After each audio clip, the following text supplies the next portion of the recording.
नमस्कार, खबरों के इस बुलेटिन में तुहाडा स्वागत है। मैं हरप्रीत कौर। पहला पेश ने चोणवीआं खबरां। प्रधानमंत्री नरेंद्र मोदी ने खेती सैक्टर की मजबूती लई सरमाएकारी ते नवीआं तकनीकां लिआउण दा सद्दा दिता। किसानां नूं खेती कानूनां दे मुद्दे ते गलबात करन लई अगे आउण दी कीती अपील।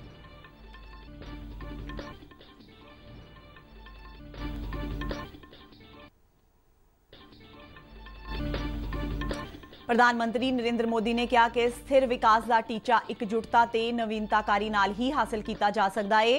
विश्व टिकाऊ विकास शिखर सम्मेलन नूं संबोधन करदे उन्होंने कहा कि वातावरण ते जलवायु तब्दीली का सब तो ज्यादा असर गरीबां ते हुंदा है।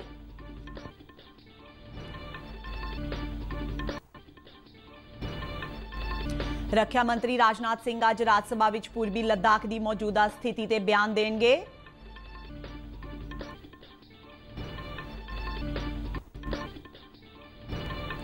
चोण कमिशन ने तमिलनाडु विधानसभा ਦੀਆਂ ਚੋਣਾਂ ਲਈ ਕੀਤੀਆਂ ਜਾ ਰਹੀਆਂ ਤਿਆਰੀਆਂ ਦਾ ਜਾਇਜ਼ਾ ਲਿਆ। ਸਿਆਸੀ ਆਗੂਆਂ ਨੇ 80 ਸਾਲ ਤੋਂ ਵੱਧ ਦੀ ਉਮਰ ਦੇ ਵੋਟਰਾਂ ਲਈ ਡਾਕ ਰਾਹੀਂ ਵੋਟਾਂ ਪਾਉਣ ਦੀ ਸਹੂਲਤ ਦੇਣ ਦਾ ਸੁਝਾਅ ਦਿੱਤਾ। ਕੇਂਦਰੀ ਵਿੱਤ ਤੇ ਕਾਰਪੋਰੇਟ ਮਾਮਲਿਆਂ ਬਾਰੇ ਰਾਜ ਮੰਤਰੀ ਅਨੁਰਾਗ ਠਾਕੁਰ ਨੇ ਨੌਜਵਾਨਾਂ ਲਈ ICAI ਦਾ ਰੋਜ਼ਗਾਰ ਆਧਾਰਿਤ ਪ੍ਰੋਜੈਕਟ ਲਾਂਚ ਕੀਤਾ।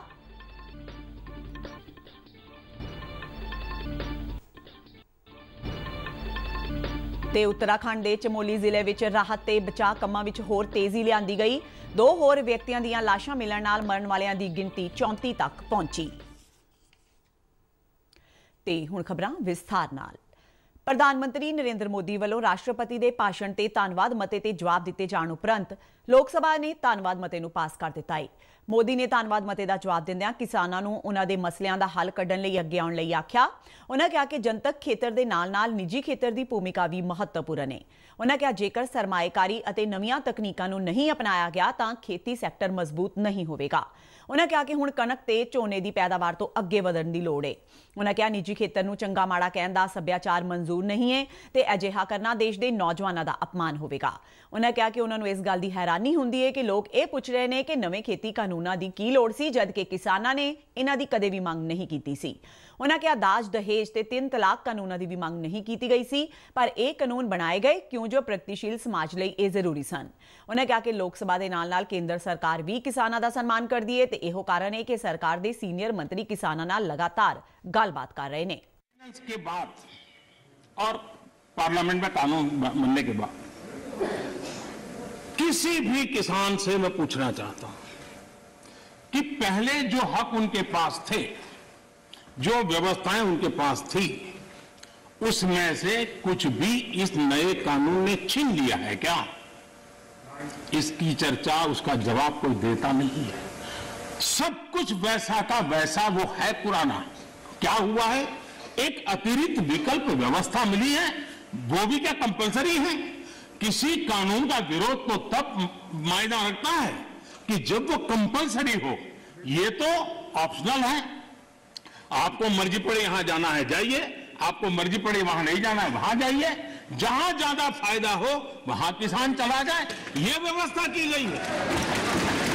और इसलिए प्रधानमंत्री ने इल्जाम लगाया कि एक योजनाबद्ध रणनीति अनुसार जेडे लोग सदन की कार्रवाई में अड़िक्का पा रहे हैं उन्हों का झूठ जल्द ही सामने आ जाएगा। प्रधानमंत्री मोदी ने लोक सभा में हुई राष्ट्रपति के भाषण से धन्नवाद मते ते चर्चा में वड्डी गिणती में हिस्सा लैण वालियां महिला संसद मैंबरां दा धन्नवाद भी किया। प्रधानमंत्री नरेंद्र मोदी ने कहा कि एकजुटता ते नवीनताकारी राही ही विकास का टीचा हासिल किया जा सकता है। कल वीडियो कॉन्फ्रेंसिंग राही विश्वव्यापी टिकाऊ विकास शिखर सम्मेलन 2021 का उद्घाटन करदे प्रधानमंत्री ने कहा कि लोगों की सेहत ते स्वच्छ वातावरण एक दूजे नाल जुड़े हुए ने ते ये दोवें ही साडे भविख का फैसला करनगे। उन्होंने कहा समय की लोड़ है कि नौजवानों को वध तो वध उत्साहित किया जाए। प्रधानमंत्री ने कहा कि नौजवानों की शक्ति ते ऊर्जा चंगे नतीजे दे सकती है। उन्होंने कहा कि भारत मनुखी आधारित रुझान नूं वधेरे महत्व दिंदा है। उन्होंने कहा कि वातावरण ते जलवायु विच तब्दीली नाल सब तो ज्यादा गरीब लोग प्रभावित होंदे ने। उन्होंने कहा भारत जलवायु परिवर्तन के मुद्दे ते पेरिस विच निर्धारित किए गए टीचे नूं हासिल करन दी दिशा वल वध रहा है। उन्होंने कहा कि ढुकवीं जलवायु का अर्थ विकासशील देशों को विश्व में उन्हां दी भूमिका ते जिम्मेवारियां नूं समझण लई वधेरे उत्साह दे सकदा है। Through climate justice, at the root of climate justice is the principle of being large-hearted. Climate justice is also about thinking of the bigger and long-term picture.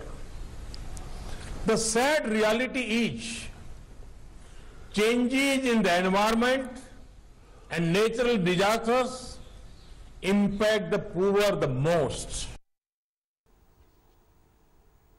वातावरण जंगलात ते जलवायु तब्दीली बारे केंद्रीय मंत्री प्रकाश जावड़ेकर ने मुड़ तो दोहराया कि प्रधानमंत्री नरेंद्र मोदी की अगवाई हेठ भारत विश्व विच जलवायु परिवर्तन के मामले में विश्व की अगवाई कर रहा है ते भारत समय तो पहला ही जलवायु बारे किए गए वादियां नूं पूरा कर लवेगा।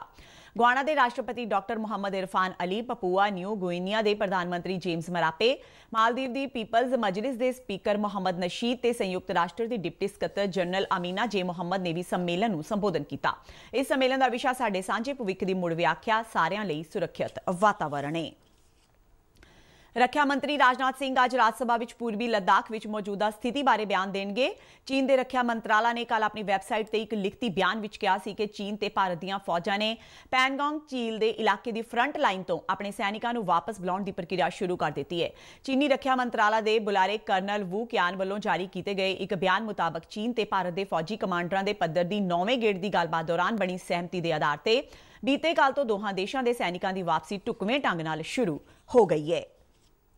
चोण कमीशन ने तमिलनाडु विधानसभा दीआं आंदियां चोणां दीआं तैयारियां दा जायजा लिया। चेन्नई विच कल मुख चोण कमिश्नर सुनील अरोड़ा, दो चोण कमिश्नर सुशील चंद्र, राजीव कुमार ते सकत्तर जनरल उमेश सिन्हा ने सूबे दीआं कई सियासी पार्टियां दे नेतावां नाल गलबात कीती। सियासी पार्टी दे नुमाइंदियां ने कमिशन नूं अपील कीती कि सूबे विच इक्को गेड़ विच चोणां करवाईआं जाण। मगरों पत्रकारां नाल गलबात करदिआं इन्हां नुमाइंदियां ने कहा कि उन्हां ने कमिशन नूं सुझाव दिता है कि 80 साल तो वध उम्र दे वोटरां नूं डाक राहीं वोटां दी सहूलत दित्ती जावे। इस दौरान मुख चोण कमिश्नर सुनील अरोड़ा ने पत्रकारों को सूचित किया कि वह तमिलनाडु दी विधानसभा चोणां दी तैयारियां का जायजा लैण तो बाद अज उन्हां नाल गलबात करनगे। चोण कमिशन की एक 8 मैंबरी टीम इस वरे अप्रैल जां मई विच होण वालियां पुडुचेरी विधानसभा दी चोणां दी तैयारियां का जायजा लैण लई अज पुडुचेरी जावेगी। वित्त ते कारपोरेट मामलों बारे केंद्रीय राज मंत्री अनुराग ठाकुर ने कहा है कि नौजवान देश का भविख ने ते उन्हां नूं चंगी सिक्ख्या हासिल करनी चाहिए तां जो वो एक वधिया ते उद्देशपूर्ण जिंदगी बतीत कर सकन। हिमाचल प्रदेश के नौजवानों नूं रोजगार अते स्वै रोजगार के मौके उपलब्ध करवाउण लई भारतीय institute of chartered accountants ICAI दे एक मुख प्रोजेक्ट नूं लॉन्च करदिआं उन्हां कहा कि इस प्रोजेक्ट नाल नौजवानों के हुनर विकास विच वाधा होवेगा ते वो स्वै रोजगार के मौके हासिल कर सकणगे। उत्तराखंड के चमोली जिले के तपोवन इलाके की सुरंग अंदर फसे 25 तो 30 लोगों की तलाश ते बचाव का काम तेज कर दिता गया है। ग्लेशियर फटन कारण अचनचेती आए हड़ां विच कई लोग लापता हो गए सन। इन्हां विचों हुण तक 34 व्यक्तियों दी लाशां बरामद कर लईआं गईआं जबकि 170 अजे भी लापता ने। इन्हां विचों 25 तो 30 व्यक्तियों के सुरंग विच फसे होने की संभावना जाहिर की गई है। सरकारी सूत्रों अनुसार ITBP ते NDRF दीआं टीमां ने कल रात सुरंग विचों गारे नूं साफ कर दिता है ते सुरंग तक पहुंचण लई पाइपां ते तारां नूं कट दिता है। सूबे के पुलिस मुखी अशोक कुमार ने दस्सिया कि सुरंग विच 12 मीटर हेठां तक देखण लई ड्रिलिंग ऑपरेशन शुरू कर दिता गया है। उत्तराखंड तो बीजेपी के संसद मैंबर अनिल बालूनी ने चमोली विच कुदरती आफत के मुद्दे नूं राज्य सभा विच उठाया सी। सूबे की राज्यपाल बेबी रानी मौर्य वालों अज बाद दोपहर स्थिति का जायजा लैण लई इलाके का दौरा कीते जाण दी संभावना है। जम्मू कश्मीर के रियासी ते सांबा जिलिਆਂ ਦੀਆਂ जिला विकास परिषदां के मुखियां ते उप मुखियां की चोण करवाई गई। रियासी जिले की परिषद के मैंबरां ने भारतीय जनता पार्टी के पोमाग हल्के तो परिषद के मैंबर सराफ सिंह नूं चेयरपर्सन ते गुलाबगढ़ हल्के तो परिषद की आजाद मैंबर सजदा कादिर नूं वाइस चेयरपर्सन चुनिया। सांबा विच केशव दत्त ते बलवान सिंह नूं बिना मुकाबला लड़ीवार चेयरपर्सन ते वाइस चेयरमैन चुनिया गया। ते बुलेटिन के अंत विच चोणवीआं खबरां एक बार फिर तो। प्रधानमंत्री नरेंद्र मोदी ने खेती सैक्टर की मजबूती लई सरमाएकारी ते नवीआं तकनीकां लियाउण दा सद्दा दिता। किसानां नूं खेती कानूनां दे मुद्दे ते गलबात करन लई अगे आउण दी कीती अपील।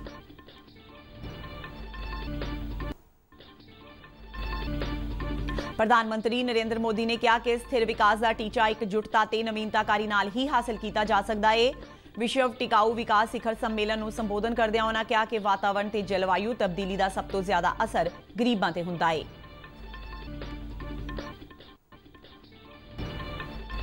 रक्षा मंत्री राजनाथ सिंह आज राज्यसभा विच पूर्वी लद्दाख की मौजूदा स्थिति के बयान देंगे।